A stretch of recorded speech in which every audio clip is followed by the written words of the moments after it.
الزراعة هي العمود الفقري للحضارة الإنسانية. إنها توفر لنا الطعام الذي نأكله كل يوم.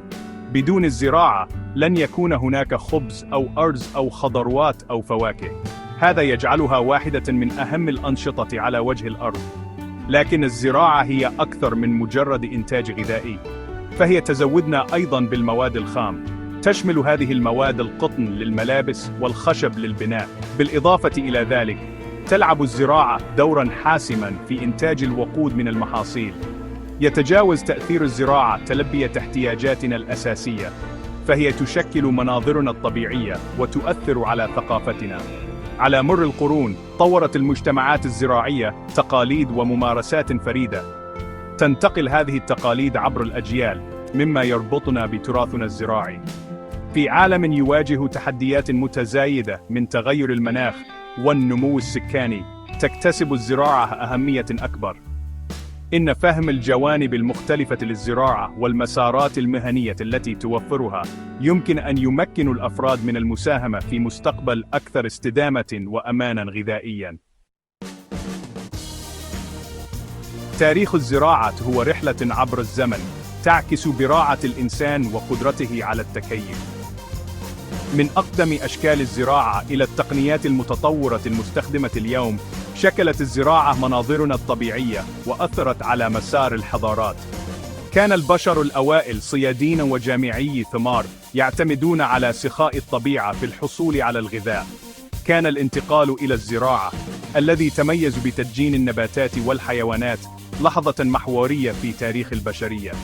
سمح هذا التحول للبشر بالاستقرار في مكان واحد وزراعة المحاصيل، مما أدى إلى تطوير القرى وفي النهاية المدن. على مدى آلاف السنين، تطورت الممارسات الزراعية. طور المزارعون أدوات جديدة وأنظمة ري وأساليب زراعية لتحسين الغلة والتكييف مع البيئات المختلفة. على سبيل المثال، أحدث اختراع المحراث ثورة في الزراعة، من خلال تمكين المزارعين من زراعة مساحات أكبر من الأرض بكفاءة أكبر. أدى ظهور الزراعة إلى ظهور أنظمة زراعية متنوعة حول العالم.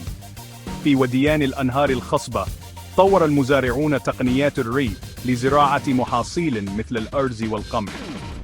في المناطق الأكثر جفافاً، ازدهرت المجتمعات الرعوية من خلال رعي حيوانات مثل الأغنام والماعز. الزراعة مجال متنوع يوفر مجموعة واسعة من الفرص المهنية، من الأدوار التقليدية مثل الزراعة وإدارة الثروة الحيوانية إلى المجالات المتطورة مثل التكنولوجيا الزراعية والبحوث. هناك مكان للجميع في عالم الزراعة. بالنسبة لأولئك المتحمسين للعمل مباشرة مع النباتات والحيوانات، تظل الزراعة التقليدية مهنة حيوية ومجزية. يستخدم المزارعون اليوم تقنيات وتكنولوجيا حديثة لإدارة المحاصيل وتربية الماشية وضمان إنتاج عالية الجودة. خارج المزرعة، تكثر الفرص في العلوم والأبحاث الزراعية. يدرس علماء الزراعة على سبيل المثال صحة التربة ويطورون ممارسات زراعية مستدامة. يلعب الأطباء البيطريون دوراً حاسماً في ضمان صحة ورفاهية الماشية. يعمل علماء الأغذية على تحسين سلامة وجودة القيمة الغذائية لإمداداتنا الغذائية. يعتمد القطاع الزراعي أيضاً على المهنيين في مجالات مثل التسويق والتمويل والخدمات اللوجستية. يقوم خبراء الاقتصاد الزراعي بتحليل اتجاهات السوق وتقديم المشورة للمزارعين بشأن قرارات التسعير والإنتاج. يدير خبراء الخدمات اللوجستية نقل وتوزيع المنتجات الزراعية، مما يضمن وصول الغذاء إلى المستهلكين طازجاً وفي الوقت المحدد.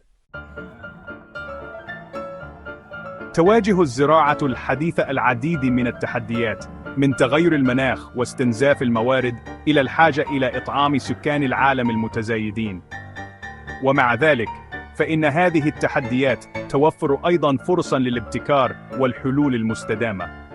يشكل تغير المناخ مخاطر جسيمة على الزراعة، حيث تؤدي أنماط الطقس المتغيرة إلى الجفاف والفيضانات ومواسم النمو لا يمكن التنبؤ بها. يتكيف المزارعون من خلال تبني ممارسات ذكية مناخياً مثل المحاصيل المقاومة للجفاف وتقنيات الحفاظ على المياه.